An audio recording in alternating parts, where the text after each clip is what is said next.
Good morning. स्वागत है एक बार फिर से आप सभी का सोलन क्वेस्ट में। साथियों, आज है 23 मई और आज की वीडियो में हम लोग बात करेंगे 23 मई 2025 के most important daily current affairs के क्वेश्चन के बारे में। तो जैसा कि वीडियो अगर पसंद आएगी तो इसे आप लाइक एंड शेयर कर जरूर करना। नए हो तो आप चैनल को सब्सक्राइब कर लेना। चलिए जैसा कि हम स्टार्ट करते हैं। हमारा पहला क्वेश्चन है, अंतर्राष्ट्रीय जैव विविधता दिवस कब मनाया गया? जैव विविधता दिवस है इंटरनेशनल बायोडाइवर्सिटी डे। जैसा कि मैं आपको बता दूं, हमेशा से हम आपको बताते हैं कि जैसा कि आपको ट्रिक से अगर याद रखना है तो कैसे याद रखना है भाई। क्या हुआ कि सबसे पहले सूर्य जो है, सूर्य से अलग हुआ अपना पृथ्वी। तो पृथ्वी बहुत ज्यादा गर्म थी, आग था, मतलब थाकता हुआ उबलता हुआ आग गोला था। उसमें क्या हुआ, बारिश हुई। कई वर्षों तक, हजारों वर्षों तक इसमें बारिश होती रही। अब बारिश हुई तो लगातार जब बारिश होती रहेगी तो वो जल आ जाएगा ना, बहुत सारा पानी भर जाएगा। खूब बारिश हुई। खूब बारिश होने के बाद क्या हुआ, इसको 22 मार्च को क्या मनाया जाने लगा? आपको याद है, जैसा कि जल दिवस मनाते हैं, विश्व जल दिवस मनाने लगे हम 22 मार्च को। अब फिर जब जल आ गया, खूब खूब बारिश होने के बाद, उसके बाद धीरे धीरे क्या हुआ ना, उसके बाद पृथ्वी का एक शेप बनना शुरू हुआ। अपनी जो भारत की पृथ्वी, मतलब जैसा पृथ्वी, तो अब ये ग्रह के रूप में मतलब कोई ग्रह दिखने लगा। जैसे कि मिट्टी जम जाती है तो एक जगह दिखने लगती, वैसे पृथ्वी दिखने लगी। तो अब पृथ्वी दिवस कैसा कि 22 अप्रैल को, जैसा कि हर साल हम लोग मनाते हैं, विश्व पृथ्वी दिवस। ये हो गया। उसके बाद क्या हुआ, पृथ्वी तो बन गई, अब ठंडा हो गया पानी भी आ गया। तो फिर धीरे धीरे धीरे क्या हुआ, जैव विविधता भी आनी शुरू हुई। पशु पक्षी, पेड़ पौधे, जीव जंतु ये सब उगने शुरू हुए। तो जैव विविधता आनी हुई, यानी कि बायोडाइवर्सिटी आई। तो जैव विविधता याद रखना, जैसा कि आपको याद रखना है, जैव विविधता जो है उस दिन मतलब क्या मनाया जाने लगा, बायोडाइवर्सिटी आई। इस तरीके से एक महीने बाद क्या हुआ, 22 मई आ गया। 22 मई को क्या बन गया, फिर से जैव विविधता दिवस मनाने लगे। अब जीव जंतु भी आ गए, तो जीव जंतु का खेलना भी बनता है भाई, खेलेंगे जरूर। अब खेलने के लिए क्या किया उन्होंने, उन्होंने क्या किया, चलो ओलंपिक शुरू किया जाए। ओलंपिक शुरू किया गया तो मतलब ओलंपिक की शुरुआत हो गई अगले महीने, उसके अगले महीने। अब अगला महीना कौन सा है, तो जैसे कि हम बात करें, मनुष्यों के बीच में एक थोड़ा सा होता है, दिन बढ़ा देते हैं, जैसा कि तो 23 जून को कर देंगे क्या, ओलंपिक दिवस मनाया जाने लगा। ये 4 दिवस जो है आप याद रखिएगा, सीरियल वाइज ऐसे ही याद करने हैं आपको, जैसे कि, और बहुत ही इंपॉर्टेंट है ये चारों के चारों। अंतर्राष्ट्रीय जैव विविधता दिवस जैसा कि हर साल 22 मई को मनाया जाता है। ऑप्शन है हमारा थर्ड, जैसा कि सी का आंसर है हमारा। अब ऐसे ही जैसे हम आपको बताएं, अंतर्राष्ट्रीय संग्रहालय दिवस आपको बताया गया था कि सबसे पहले क्या होगा, जो अपने जो पुरातत्व होते हैं, मतलब हमारी पुरानी सामान होते हैं ना, जो विरासत होती हैं, उनको कहाँ पर रखेंगे, विरासत को रखेंगे संग्रहालय में। तो भाई विरासत दिवस भी मनाएंगे 18 अप्रैल को, जैसा कि संग्रहालय दिवस मनाया जाना है 18 मई को, जैसा कि संग्रहालय दिवस। पहले विरासत कब मनाएंगे, 18 अप्रैल को, मतलब विरासत मिली हमारी। उसके बाद 18 मई को संग्रहालय दिवस मनाएंगे, क्योंकि संग्रहालय में से रखेंगे इसलिए। अब अंतर्राष्ट्रीय day for international day for biological biodiversity day, इसे मनाते हैं। जैसा कि अब हम बात करें, ये जो कुनमिंग मॉन्ट्रियल वैश्विक जैव विविधता रूपरेखा है, इससे संबंधित है, जो जैव विविधता के संरक्षण के लिए एक वैश्विक रूपरेखा होती है। अब इसमें बात करें, इसकी जो थीम है, ये थीम क्या है, harmony with nature and sustainable development, मतलब ये हमारी इसकी थीम है इस बार की। 1993 में संयुक्त राष्ट्र की बात करें, महासमुद्र जो है, इसके द्वारा ये शुरू किया गया था। यह देखिए, महत्वपूर्ण दिवस आए हैं, जैसा कि, तो कई दिन से जैसा कि हमने रिवीजन नहीं किया था, तो चलिए आज रिवीजन करते हैं। 1 मई को 2 महत्वपूर्ण दिवस मनाया गया, जैसा कि अंतर्राष्ट्रीय मजदूर दिवस और महाराष्ट्र दिवस मनाते हैं। गुजरात का स्थापना दिवस भी मनाया जाता है। 3 मई को विश्व प्रेस स्वतंत्रता दिवस मनाया गया। इस बार विश्व प्रेस स्वतंत्रता सूचकांक में भारत जो है 151 रैंक पर आया है। 4 मई को विश्व हास्य दिवस मनाया गया। यह मई महीने के पहले संडे को मनाया जाता है। 6 मई को विश्व अस्थमा दिवस मनाया गया है। यह मई महीने के मंगलवार को मनाया जाता है, पहले मंगलवार को, जैसा कि यानी ट्यूसडे को 7 मई को। 7 मई को बात करें तो विश्व एथलेटिक्स दिवस मनाया गया। विश्व रेड क्रॉस दिवस 8 मई को मनाते हैं, इसको रेड क्रिएशन डे भी कहते हैं। जैसा कि 8 मई को ही विश्व थैलेसीमिया दिवस भी मनाया जाता है। 10 मई को विश्व प्रवासी पक्षी दिवस मनाया गया, क्योंकि 10 मई को इस बार क्या हुआ था, पहला जो शनिवार पड़ता है, दूसरा वाला शनिवार, पहला दूसरा शनिवार होता है किसके, मई 2 बार होता है, जैसे मई और अक्टूबर के, इन दोनों शनिवार को क्या बनाया जाता है, राष्ट्रीय पक्षी दिवस। जैसा कि अब साल भर में 2 बार विश्व प्रवासी पक्षी दिवस मनाते हैं। तो 11 मई को हम लोग नेशनल टेक्नोलॉजी डे मनाते हैं, क्योंकि हम लोगों ने जैसा कि ऑपरेशन शक्ति किया था 1998 में, परमाणु पोखरण का परीक्षण किया गया था। 12 मई को अंतर्राष्ट्रीय नर्स दिवस मनाते हैं, फ्लोरेंस नाइटिंगेल की जयंती पर। 12 से 18 मई यूएन का वैश्विक सड़क सुरक्षा सप्ताह जो कि मनाया जाता है। 16 मई को राष्ट्रीय डेंगू दिवस और 16 मई को ही सिक्किम का राज्य का स्थापना दिवस मनाया जाता है। 17 मई को विश्व दूरसंचार दिवस मनाते हैं और 17 मई को ही विश्व रक्तचाप दिवस मनाते हैं, हाइपरटेंशन डे। अंतर्राष्ट्रीय संग्रहालय दिवस जैसे कि हर साल 18 मई को मनाया जाता है। 20 मई को मधुमक्खी दिवस मनाते हैं एंड 22 मई को अंतर्राष्ट्रीय जैव विविधता दिवस मनाया जाता है। ये ठीक है। अभी तक आए हुए जितने भी महत्वपूर्ण दिवस हैं ये हमने आपको बता दिए हैं। अगला क्वेश्चन हमारा, मई 2025 में ही किसको मणिपुर हाई कोर्ट का नया मुख्य न्यायाधीश घोषित किया गया है? तो मुख्य न्यायाधीश नियुक्त किए गए हैं मणिपुर हाई कोर्ट के। कौन? जस्टिस कैंपे सोमेश शेखर। जो ये सोमेश शेखर जी हैं, अब यहाँ पर देख सकते हो कि जैसे कि हिंदू बात करें प्रेसिडेंट में आर्टिकल में आप देख सकते हो, जैसे कि न्यूज़पेपर है उनमें भी आपको देख सकते हो, मणिपुर उच्च न्यायालय के मुख्य न्यायाधीश नियुक्त कर दिए गए हैं। अब कौन है ये चीफ जस्टिस बने हैं जैसा कि, और के सोमशेखर। कौन? सोमशेखर है इनका नाम। पहले ये कर्नाटक हाई कोर्ट के थे। राष्ट्रपति द्रौपदी मुर्मू जी ने इनकी नियुक्ति करी हुई है। शपथ कौन दिलाएगा जैसा कि, तो इनको जो राज्य के मुख्य न्यायाधीश होते हैं उनको राज्य का राज्यपाल शपथ दिलाता है। अब जैसे कि मुख्य न्यायाधीश की बात हो रही है तो देश के मुख्य न्यायाधीश होते हैं तो उनको देश का राष्ट्रपति दिलाता है शपथ। इस्तीफा किसको सौंपेंगे? सेम इस्तीफा भी ऐसा ही होता है। जो मुख्य न्यायाधीश होता है ऑफ इंडिया होंगे वो चीफ जस्टिस जो की होंगे इंडिया के, वो राष्ट्रपति को राज्य के होंगे वो क्या करेंगे? हाई कोर्ट के जो चीफ जस्टिस होंगे उनको अपना इस्तीफा राज्यपाल को सौंपेंगे। क्लियर है। लेकिन नियुक्ति पूछी जाएगी तो नियुक्ति सबकी कौन करेगा? राष्ट्रपति। शपथ की बात अलग है लेकिन नियुक्ति करते हैं हमेशा से राष्ट्रपति। जितने भी चीफ जस्टिस हो या राज्य के हो या जिले के हो, किसी भी तरह के हो, तो उनको नियुक्ति कौन करता है? ये राष्ट्रपति करते हैं। और ये सब पूछे भी जाते हैं क्वेश्चन, जैसा कि राज्य व्यवस्था में जैसा कि क्वेश्चन होते हैं। अब ठीक है, आगे बढ़ते हैं हम अपना। बाकी जिनको अगर बात करें हम, जैसे कि ये नियुक्ति की बात हो रही है तो क्या बताया, फिर से हम आपको रिपीट कर देते हैं। राज्यपाल करते हैं। राज्यपाल क्या करते हैं? शपथ दिलाते, ओनली शपथ दिलाएंगे क्योंकि राज्य के न्यायाधीश है, मुख्य न्यायाधीश है। इसी तरह और नियुक्ति कौन करेगा? ओनली राष्ट्रपति ही नियुक्ति कर सकते हैं। इसी तरह जो मुख्य न्यायाधीश भारत के होंगे उनको नियुक्ति शपथ कौन दिलाता है? राष्ट्रपति शपथ दिलाते हैं। अगला क्वेश्चन है हमारा, हाल ही में माउंट एवरेस्ट पर चढ़ने वाली CISF की पहली महिला अधिकारी कौन बनी? अब पहले महिला अधिकारी बन गई है। माउंट एवरेस्ट जो है दुनिया की सबसे ऊंची चोटी पर चढ़ने वाली CISF की यानी सेंट्रल इंडस्ट्रियल सिक्योरिटी फोर्सेस की पहली महिला अधिकारी कौन बन गई हैं? यह बन गई हैं गीता सामोता। गीता सामोता आप जैसे देख सकते हो, become the first paramilitary force CISF personnel to climb mount Everest. जैसा कि अब यहाँ पे बात करें पर्सनल टू क्लाइम एवरेस्ट है, माउंट एवरेस्ट जो कि सबसे ऊंची चोटी है दुनिया भर की। तो यहाँ पे बात करें ये फर्स्ट पैरामिलिट्री फोर्स यानी पहली और सैनिक बल की जो अधिकारी बनी है। यह और सैनिक बलों में 7 प्रकार की फोर्सेस आ जाती है, जैसे कि CPF यानी कि सेंट्रल आर्म पुलिस फोर्सेस में सब सैनिक बल इसके तहत आ जाती है। तो सब में मिला करके ये पहली बन गई है। ये अपने आप में एक इतिहास बन गया है गीता सामोता। तो खैर जैसे कि हम बात करें, इन्होंने चढ़ाई पूरी की है। अब CISF की पहली महिला अधिकारी हैं और 10 मार्च को 1969 को जैसा कि CISF की स्थापना की हुई थी। सेंट्रल इंडस्ट्रियल सिक्योरिटी फोर्सेस का फुल फॉर्म है। ये CPF का एक हिस्सा है। किसका? CAPF का हिस्सा है। अब मैंने जैसे आपको बताया है कि गृह मंत्रालय के तहत ये आता है। किसके आता है? गृह मंत्रालय। आर्थिक बल होता है सेंट्रल आर्म पुलिस फोर्सेस। इसके तहत बहुत सारी प्रकार के जो लगभग फोर्सेस आती हैं, जैसे कि BSF, CRPF, CISF, NDA and इसके अलावा ITBP, असम राइफल्स, ये सब इसी में आती हैं। अब SSB भी इसी के तहत आता है, जैसा कि हम बता दें आपको। चलिए हम NSG कमांडो महानिदेशक की बात करें जो है यहाँ पर, ये राजविंदर सिंह भट्टी है। कौन है?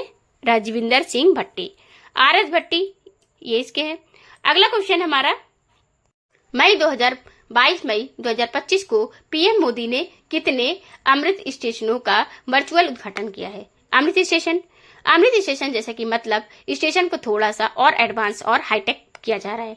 तो PM मोदी ने जैसा कि अभी 103 अमृत स्टेशनों का उद्घाटन किया है। Prime minister to innovate 103 Amrit station enhancing travel in 18 state. 18 मतलब 18 राज्यों में यह स्थित है। 103 स्टेशन जैसा कि बताया जा रहा है। इसमें से कर्नाटक में 5 हैं, जैसे कि मुनराबाद, बालाकोट, गढ़क, कोटकोट, ये सभी टोटल देश भर में 103 है, जो कि आते हैं कहाँ से? 86 जिलों में जैसा कि बात करें, और 18 राज्यों के शासित देशों में से, मतलब राज्य और केंद्र शासित देश है उनको मिला करके है। अमृत स्टेशन की बात हो रही, अमृत भारत स्टेशन योजना यानी ABSS के अंतर्गत इसका उद्घाटन किया गया है। ये ABSS है, जैसा कि अमृत भारत स्टेशन योजना बनाने में लागत कितनी आई है? 11।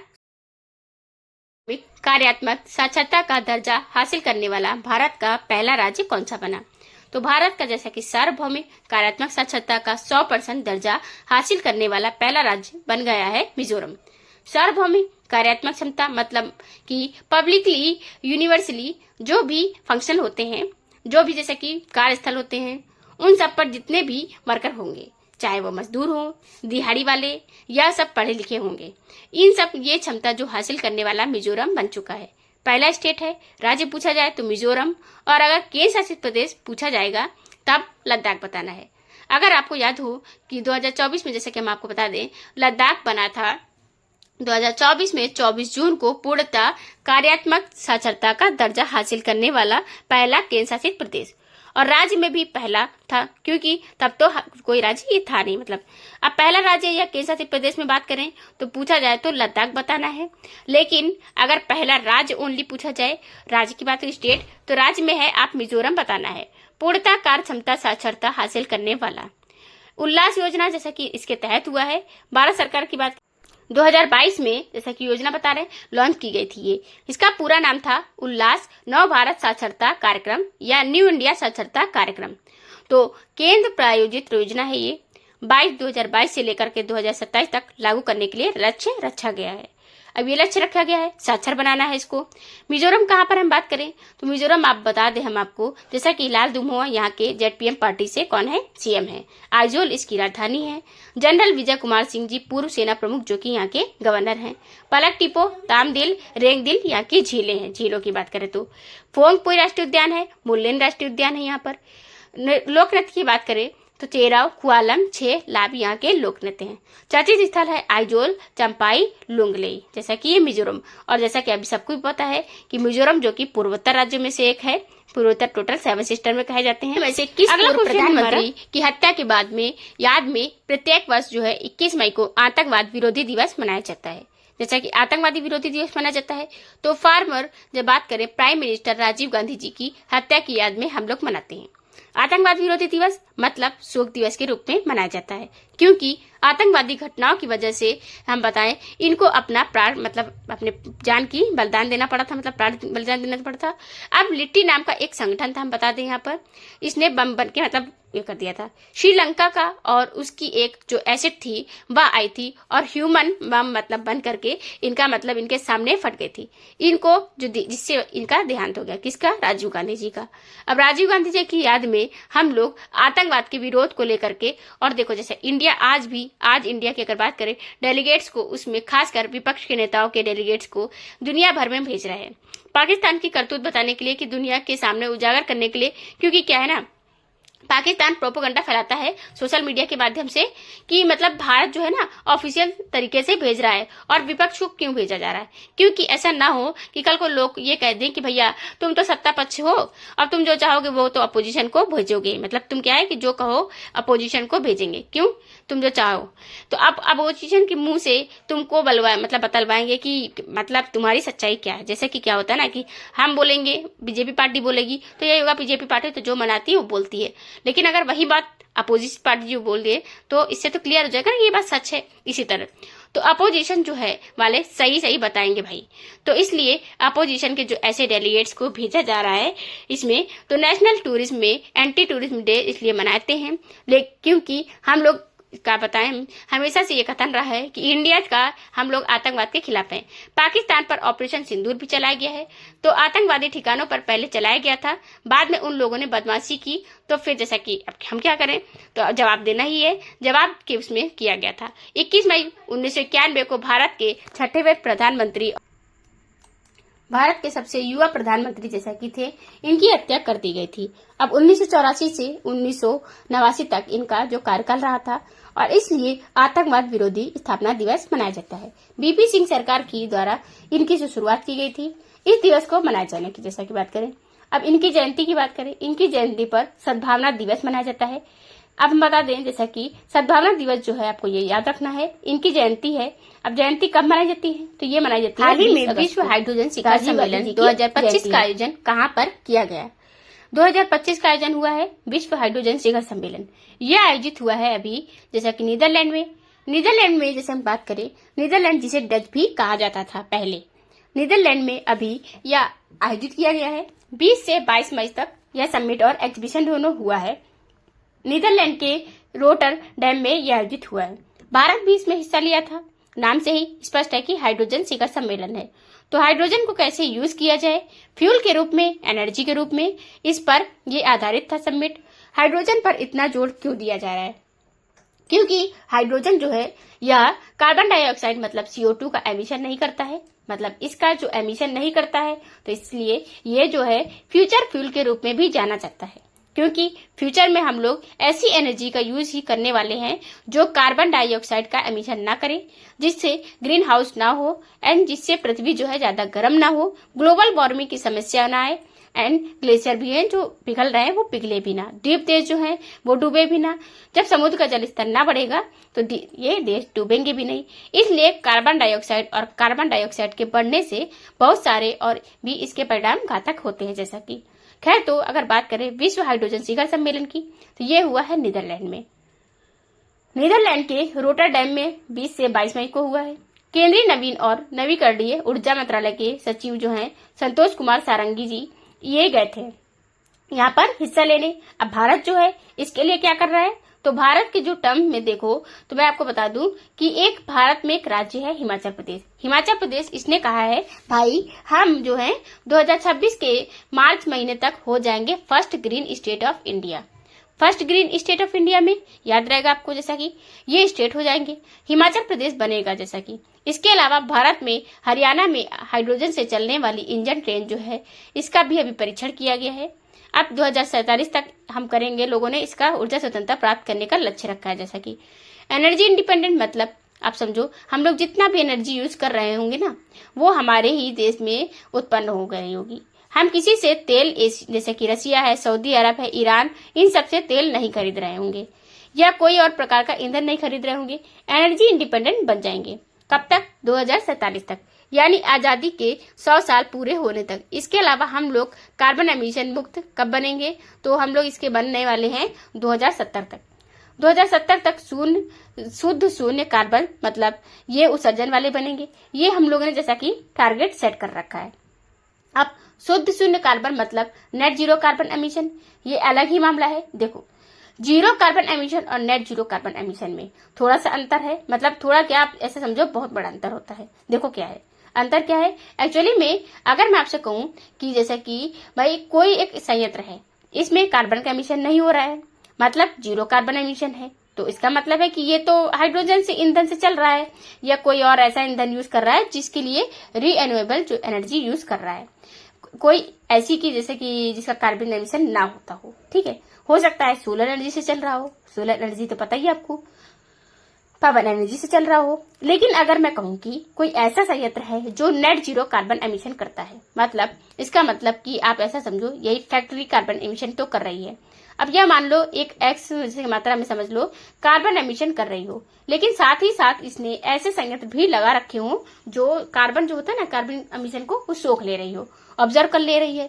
तो बहुत सारे ऐसे ऑब्जर्व करने वाले भी यंत्र जो आजकल कंपनियां लगाना शुरू कर रही है कि जितना भी कार्बन का एमिशन हो वह उसको ऑब्जर्व कर लेगा, मतलब कार्बन को जैसे पूरा ऑब्जर्व कर लेगा।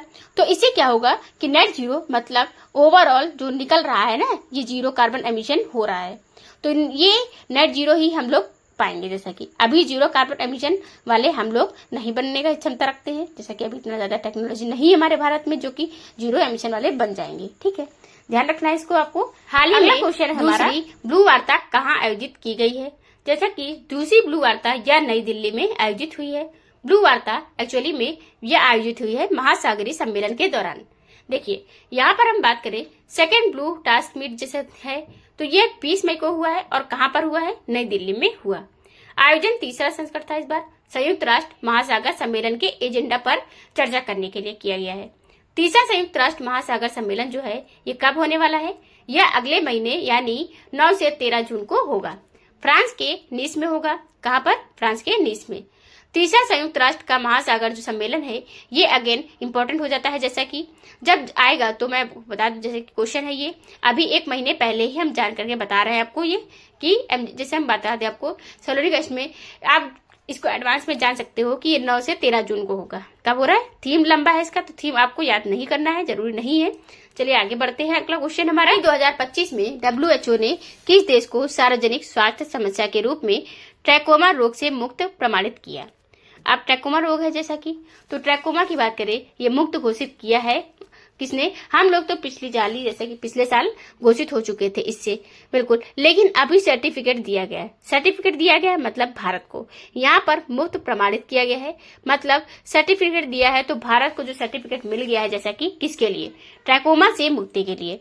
अब देखो, जब ट्रैकोमा मुक्त घोषित किया गया था तो भारत को न तो बहुत सारे एग्जाम में क्वेश्चन बने थे कि जैसे कि ट्रैकोमा रोग किस अंग से संबंधित है, या ट्रैकोमा रोग जो है ये क्या दिक्कत आती है इससे, ये ऑप्शंस में थे। तो आंख से संबंधित ये बीमारी है जैसा कि ट्रैकोमा, यह बात आपको ध्यान रखनी है। एक आंख से संबंधित संक्रामक नेत्र रोग है, जैसा कि इससे बहुत सारे क्वेश्चन बने थे, क्वेश्चन जैसा कि पिछले साल बताया, क्योंकि करंट अफेयर्स में हम बता दें न्यूज आई थी कि भारत को यह ट्रैकोमा मुक्त घोषित कर दिया गया है, WHO ने किया है। देखिए अब 20 मई को जैसा कि सर्टिफिकेट दे दिया गया है, ऑफिशियल हो गया है ये, लेकिन इससे पहले ये 8 अक्टूबर को पिछले साल क्या किया था, म्यांमार, नेपाल और भारत को ट्रैकोमा मुक्त घोषित किया था। मैंने जैसे आपको पिछली बार बताया था कि WHO किसी रोग से, जैसे कि अगर किसी देश को मुक्त कर रहा है तो इसका मतलब ये नहीं है कि पिछले 3 साल से, जैसे कि ध्यान रखना है कि पिछले 3 साल से उस रोग से संबंधित कोई केस, जो वहाँ के केस ना आए हों वहाँ पर उस देश में ऑफिशियल तरीके से, तभी ये मुक्त घोषित करता है। कौन? WHO। जब 3 साल तक कोई भी केस ना आए हो पिछले 3 सालों से। पोलियो मुक्त घोषित किया गया था भारत। अब भारत को किया गया था जैसा कि, तो पोलियो मुक्त घोषित किया गया था। भारत की बात करें, भारत को 2014 जैसा कि में क्या किया था, इसका मतलब ये हुआ है कि भारत में जो लास्ट केस कब मिला था, यह क्वेश्चन बना हुआ था कि भारत में जो लास्ट केस कब मिला था पोलियो का, तो ये लास्ट केस आप बताना है कि ये मिला था 2011 में। यह बात ध्यान रखना है, लास्ट केस है, भारत को 2011 में मिला था पोलियो का। खैर ट्रैकोमा का अगर पूछा जाए तो देखो, ट्रैकोमा को अगर हम बात करें तो 2024 में मुक्त किया गया है, तो मतलब लास्ट केस कब मिला होगा? 2021 में मिला होगा। ठीक है, अब बात समझ में आ रही है आपको। 7 अप्रैल 1948 को इसकी स्थापना की गई थी। विश्व स्वास्थ्य दिवस 7 अप्रैल को मनाते हैं, जैसा कि जिनेवा में इसका हेडक्वार्टर है। बात कर रहे हैं एड्रेडो नाम जो है यहाँ के, इसके अध्यक्ष हैं WHO के, यानी कि वर्ल्ड हेल्थ ऑर्गेनाइजेशन के। ठीक है, चलिए आगे चलते हैं। अगला क्वेश्चन हमारा, इससे संबंध रखने वाले डॉक्टर MR श्रीनिवासन का हाल ही में निधन हो गया। डॉक्टर MR श्रीनिवासन यह बहुत ही फेमस परमाणु वैज्ञानिक थे, इनका अभी निधन हो गया है। आर्टिकल देख सकते हो आप, जैसा कि हम बात करें श्रीनिवासन जो है who build India's nuclear power plant, India के न्यूक्लियर पावर प्लांट को बनाने वाले MR श्रीनिवासन, इनका निधन हो गया है। प्रेसिडेंट, प्राइम मिनिस्टर, इन सबको कंडोलेंस जैसे कि व्यक्त किया गया है। 20 मई 2025 को तमिलनाडु के उदगमंडल में इनका निधन हुआ है। कितनी वर्ष की आयु में? 95 वर्ष की आयु में इनका निधन हो गया है। अब अगर बात करें, इनको सम्मानित किया गया था पद्मश्री से। कब? 1984 में। पद्म भूषण से सम्मानित है 1990 में, और पद्म विभूषण से 2015 में। मतलब तीनों नागरिक सम्मान इनको मिल चुके थे। भारत में जितने भी न्यूक्लियर पावर प्लांट बने हैं इनके ही लीडरशिप में बनने हैं, जैसे शुरू हुआ था। जैसे भारत में अगर पहला बना था तो ये अप्सरा जब विकसित किया था तो भारत ने ना पूरे एशिया में कहीं भी परमाणु संयंत्र नहीं था, न्यूक्लियर प्लांट नहीं था। जैसा कि भारत में आया एशिया का पहले ये सिंगापुर, चाइना, ये सब जो हुआ करते थे ना, ये सब जो अब जाकर के ये अमीर हुए, जैसे कि टेक्नोलॉजी बढ़ी हुई है। UAE वगैरह तक की एकदम, मतलब बता दें हम, मतलब ये भी केवल करते थे क्या बाद में, लेकिन इनको तेल मिल गया। अब 80 के दशक में बात करें, ये अमीर होना शुरू हो गया, जैसा कि पहले ऐसा नहीं था। इंडिया सशक्त था पहले भी, हालांकि दिक्कतें यह हुई हैं कि इंडिया जो पॉपुलेशन बहुत ज्यादा होने लगी, इसकी वजह से तेजी से ग्रोथ नहीं दिखा पाया। और खैर भारत के पास परमाणु अनुसंधान रिएक्टर अप्सरा आया। अप्सरा को विकसित करने में यह टीम के हिस्सा थे। डॉक्टर होमी जहांगीर बाबा की बात करें, इनके टीम के प्रमुख सदस्यों में से एक थे। भारत और एशिया का पहला जो परमाणु अनुसंधान था ये। अब ये पूछा जा सकता है जैसा कि साथियों चलिए ये थे आज के 10 most important question current affairs के। जैसा कि आपको वीडियो अगर अच्छी लगी हो तो लाइक एंड कमेंट जरूर कीजिएगा एंड शेयर भी कीजिएगा। अगर अभी तक आपने चैनल को सब्सक्राइब नहीं किया तो चैनल को सब्सक्राइब भी कर लें एंड बेल आइकन को ऑन भी कर ले, जिससे कि आपको आगे की वीडियोस की नोटिफिकेशन मिलती रहे। एंड अगर आपको जैसा कि टेलीग्राम चैनल जो आप ज्वाइन कर ले, जिससे कि आपको पीडीएफ मिल जाएगी। पीडीएफ आपको जैसे कि हमारे चैनल के डिस्क्रिप्शन बॉक्स में मिल जाएगा लिंक, उससे आप ज्वाइन कर सकते हैं। Thank you for the watching.